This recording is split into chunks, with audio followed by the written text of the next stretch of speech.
Mena-Watch, der Talk. Gerald Steinberg, you're a professor, right? I am a professor. So we don't skip this point. If you were born in London and you were raised in San Francisco, right? All true. And 1973, you started studying in San Diego, is that right? Yes. Physics. I was an undergraduate at Berkeley. Yes. And this was graduate school was in San Diego. Yes. And after that, you made your master, and then you studied political science, ended with a PhD in 1981. Oh, correct. After that, you found... It was politics of science and technology. I was doing somewhat similar things, okay. Nuclear weapons, satellite imaging, other things like that. So there was a transition. That's interesting. And then you founded NGO-Monitor. Mm-hmm. So you did this parallel with teaching political science, right? So NGO-Monitor, how come that you invented this idea, and what is it about? In the mid to late 1990s, well, I went to various conferences and universities and various other activities. I had been teaching in Israel since 1982, mostly international politics. But I remember very strongly going to Geneva. And I went to a conference at CERN, at the Nuclear Atomic Accelerator, the Research Center in Geneva. And afterwards, I was at the UN compound where the Human Rights Council now sits. And I went to a session it was also where the Conference on Disarmament has its meetings, and I went to listen to people talk about nuclear weapons proliferation. This was in the days of Saddam Hussein still threatening. The Iranians were recovering there after the Iran-Iraq war, rebuilding the nuclear program. And I saw that there were these organizations handing out material. And then I went to another conference also in Geneva on landmines a few years later, handing out more material. And it was all about Israel committing war crimes, Israel doing terrible things, genocide even to the Palestinians. This was already in the late 1990s. And I realized these are important organizations that set agendas. They participate in these different frameworks and really are very influential.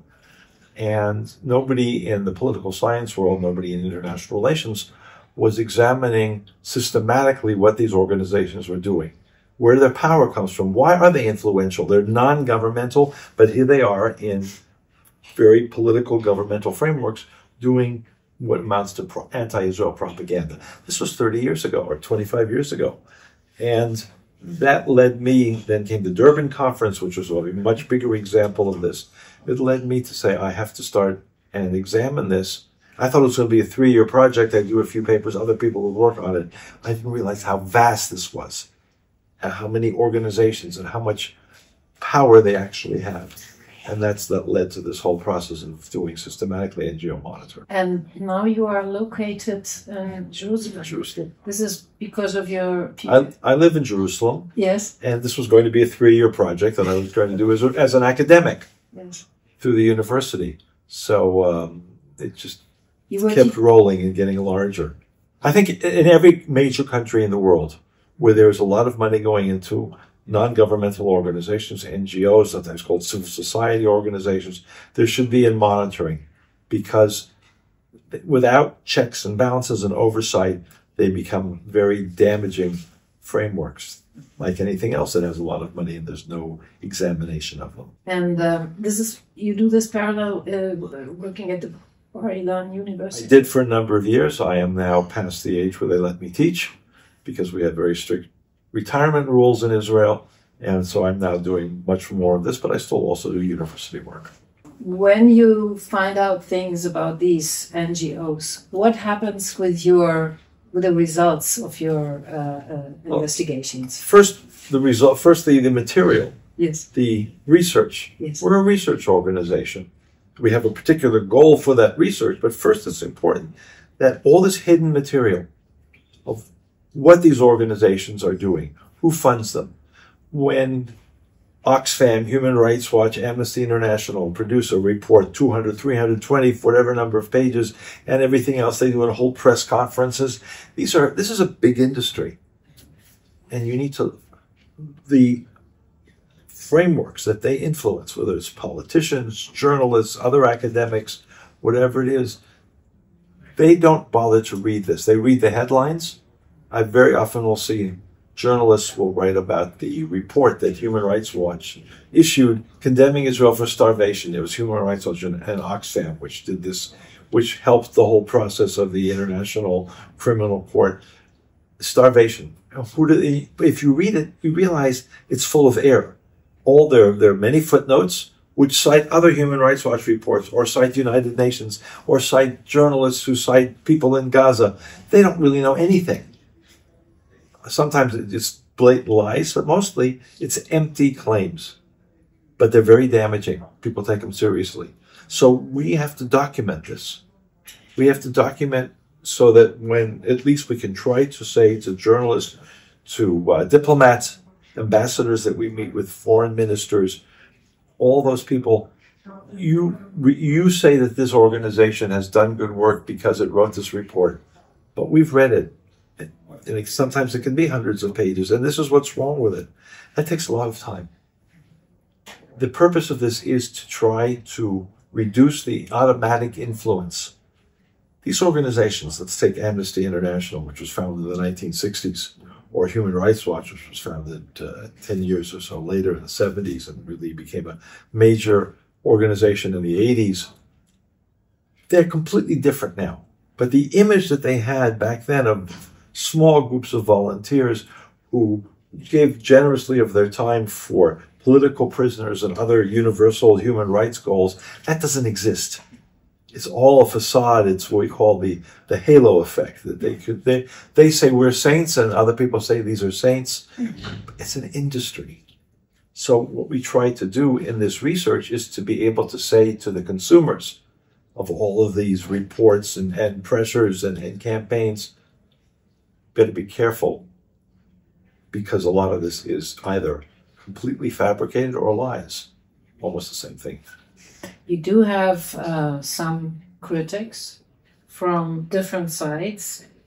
Would you say lots of enemies, lots of honor?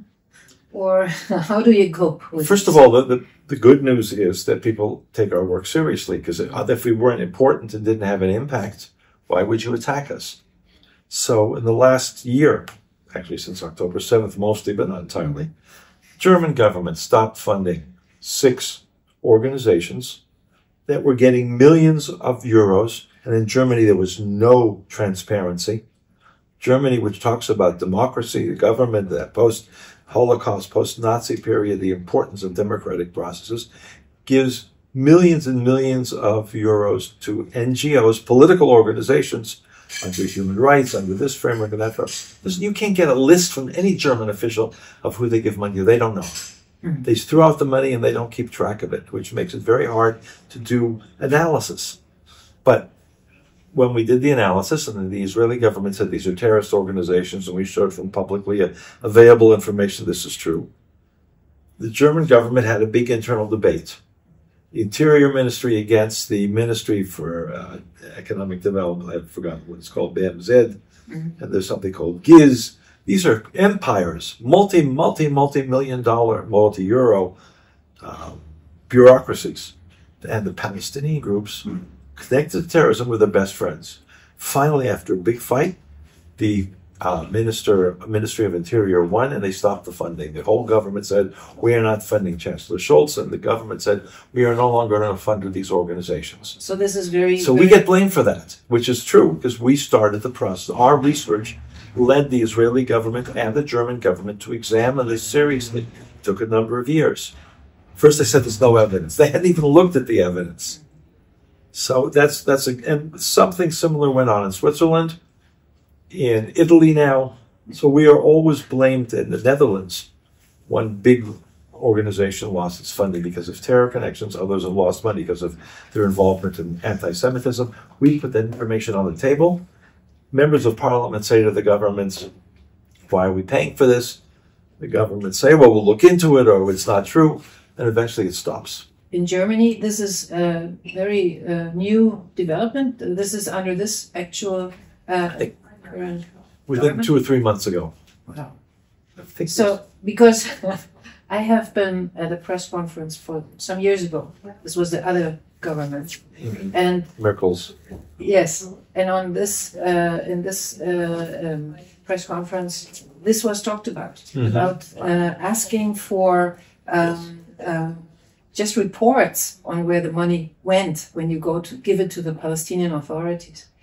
And they said to me, when I asked, they said, "This is impossible. How do you ask about this? We don't do that. We cannot do it." And this is ridiculous, because I worked in the Deutsch-Israelische Gesellschaft, and we did apply for money, and it was a big thing when you have if you don't have a bill for everything, you have to pay back what you didn't count. They look at the money, the receipts. Yes. And they look at the columns, money spent, money income, but they don't look at the content. I speak to German ambassadors, and they have no idea what the organizations, these are good organizations, we'll give them money. But they don't know what they actually do with it. We show them that these organizations say Israel's an apartheid state. These organizations contribute to anti-Semitism and hate and terrorism. And they say, well, we never saw it before. And that led to a big fight. I call NGOs that are funded by governments, first of all, they're not NGOs. Something they're called FONGOs, foreign government-funded organizations, because they're not really non-governmental. Or GONGOs, which are just governmental-funded organizations. It is a very much of a mask for what is really political advocacy. And many politicians are part of that process. They've been doing it these are their friends, they're subcontractors, allies, partners. So what are the challenges after the 7th of October? I can tell now, after you said that they cut off some funding. So is it getting easier or even harder to do your work? There's a greater willingness on the part of some members of governments and parliaments and journalists to look at these issues and take our material seriously, which means there's a lot more work. But there's also, in each of these countries, there's a lobby. For at least 20 years, all of these governments, that sounds like conspiracy theory, but it's real. If you do a table, which I did, of the 20 top Israeli, Palestinian, and somewhat broader organizations that are based in Europe that have been getting money from governments, every year they say they are doing a request for proposals, but it's always the same organizations, always time after time. And they always meet with them and consult with them. And you see pictures on Facebook and what they used to call Twitter, X, and of the ambassador meeting with their human rights colleagues in Israel or in Ramallah or someplace else, or even in Berlin or wherever it is. It's always the same organizations, the same people, sometimes going around in circles. So they fight back. It's a lobby. If they have been working together with a budget of, let's say, 20 million euros a year for close to 20 years, they're not going to say, oh, well, we no longer can do this. They're going to keep trying to fight back. And we know that we see that in Switzerland, which is, I will admit that in Germany, I wasn't overly surprised that I wasn't shocked that the government said that they're not doing any more money, because we know that gradually they have been looking at this, the process. My colleague Olga Deutsch has been in Berlin a number of times, as you know, and spoken to allies that sit in the German framework, getting this message across. But in Switzerland, we have very few supporters like that, people who will take our material and say to their governments, this is something you need to look at. And we were surprised. So now there's a very big campaign. They only cut money for 3 organizations. But there's a big campaign. They also realize that if they start cutting here, they're going to start cutting there. And because, again, it's a big industry. And nobody's ever done this before. Looked at them and said, you shouldn't be getting this, it's wrong. And so it is, in that sense, it's more difficult because we have to maintain and go further with the understanding that NGOs are not just wonderful organizations that automatically should get money for their political campaigns. That leads to my next question. How many people are doing this work for NGO-Monitor, and how do you finance this? We are about 15 people, some part-time, some full-time, some students, some working mothers, others, but around 15 people, which just makes us a relatively small organization, but not tiny. And we are financed completely by private funding. We refuse to accept money from the Israeli government. We do not want money from any other government. At one point, a European official said, why don't you apply for our funding? You work in this area. I don't. I take the concept of non-governmental seriously. So our funders are largely philanthropies, family funds, others. About more than 2/3, maybe 70% comes from the United States. Another 15% comes from Canada, approximately. And then we have a few Israeli donors, a few European donors, some in Australia, and that completes the picture. We are now seeing an increase in the support we're getting from Israelis, which is something that is important. They recognize that this is important as any other element of the war, the political war that we're fighting. Are you facing a lot of legal fights? No. The reason that we are a research organization, every single thing that we have, and we have a website with 250 organizations, mostly in English, some Hebrew, some German. We need to spend more time on the other languages, but there's such a flood of material. So we have 250 organizations we cover. But every single line says you can go and check this independently. It's all what's called open source. It's all easily verified. That's why when I speak to some government officials from Europe and they say to me, well, people say you're wrong, and I say, well, why don't you check yourself? It's all there. And you'll see exactly that this organization has 20 people connected with the PFLP terror organization. The head of finance, the head of research, the head of operations, or here's a picture of the same people with the same names doing their NGO work, and here they are at an event sponsored by the PFLP, or in many cases arrested by Israel for having been involved in a terror attack, which was one of the reasons that the Dutch government stopped its funding for one of these organizations. They don't say all the organizations have elements like this, but when it is very clear, they stop funding. So it's very hard to sue us because we just present the facts, and we are very careful. We are extremely careful not to allow for any questions to be raised. If we're not sure, we'll say this is the evidence says this according to this website, but we could not verify it independently. And last question: how is it your personal engagement? I understand that you went to some conferences and saw what is wrong, but in your family you were supported, and you do this now for how many years? And you have good follower, as I heard, which is a good way of leading a company, I guess, an organization, not a company. I'm glad it's not a company. It's not something that I own, and other people who will follow will be able to continue and expand and maybe do better. Yes. I say maybe because but they will do better, because this is something completely new and something that I did on the side. Mm-hmm. But I started in 2001 after the anti-Semitic Durban, the infamous anti-Semitic Durban conference, with its NGO forum, led by Human Rights Watch and Amnesty. 2001, they said Israel's genocide, apartheid, ethnic cleansing, war crimes. This is 23 years ago.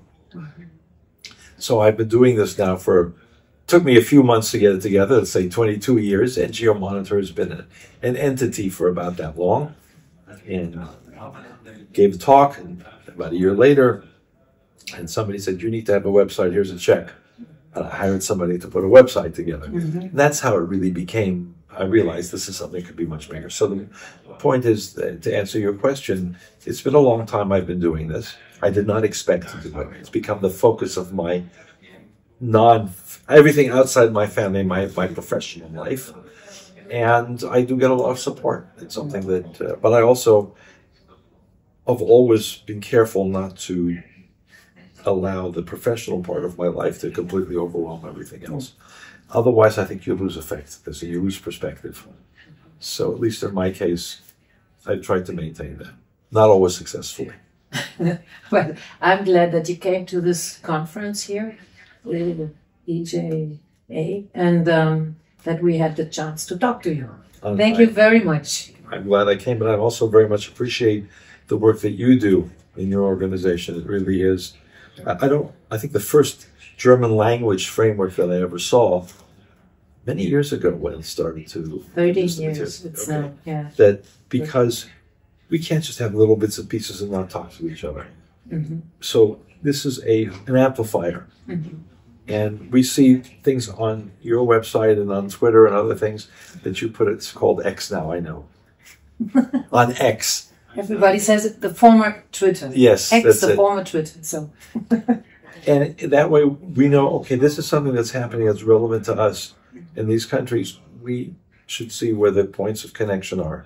So that's each one of these pieces is like a puzzle. They're connected together. So your work is very much extremely important in that process. Thank you so much. Eine Produktion von Mena-Watch, dem unabhängigen Nahost-Thinktank. Auf unserer Website finden Sie täglich aktuelle Informationen und Analysen. Besuchen Sie uns.